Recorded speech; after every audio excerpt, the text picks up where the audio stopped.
this doctrine of the void is really the basis of the whole Mahayana movement in Buddhism.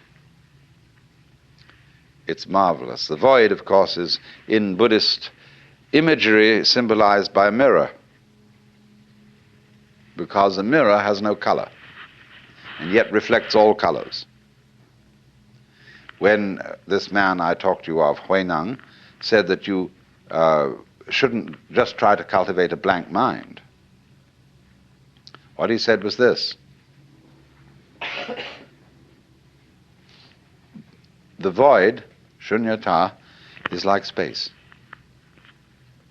Now, space contains everything: the mountains, the oceans, the stars, the good people and the bad people, the plants, the animals, everything.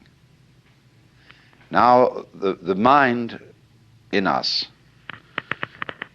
the true mind, is like that.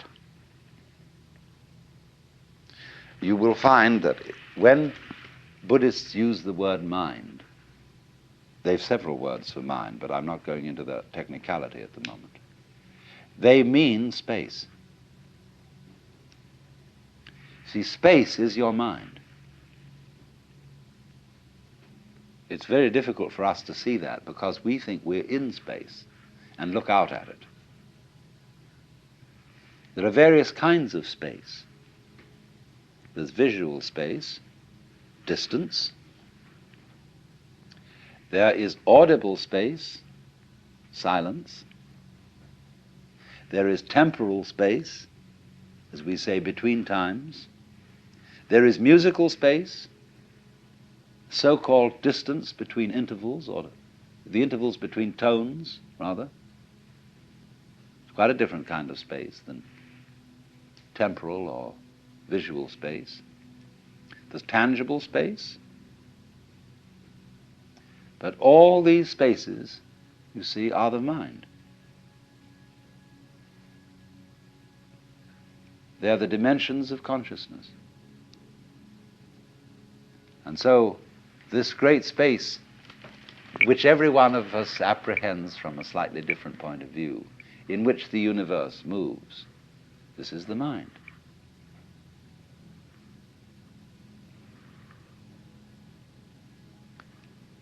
So it's represented by a mirror, because although the mirror has no color, it is for that reason able to receive all the different colors. Meister Eckhart said, in order to see color, my eye has to be free from color.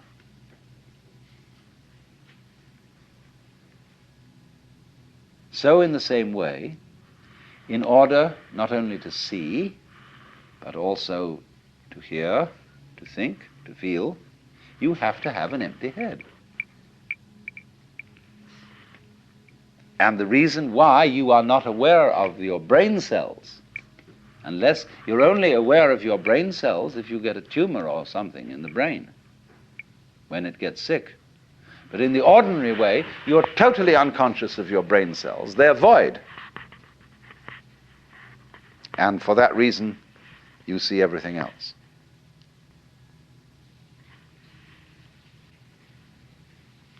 So that's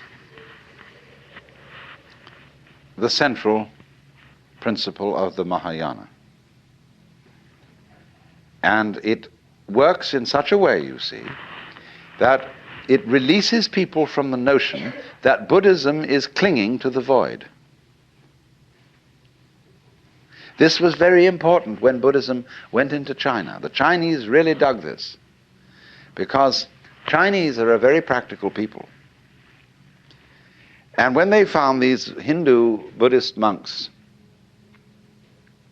trying to empty their minds and to sit perfectly still and not to engage in any family activities, they were celibates. Chinese thought they were crazy. Why do that? And so the Chinese reformed Buddhism. And they allowed Buddhist priests to marry. And in fact, what they especially enjoyed was a sutra that came from India, in which a layman was a wealthy merchant called Vimalakirti, out-argued all the other disciples of Buddha.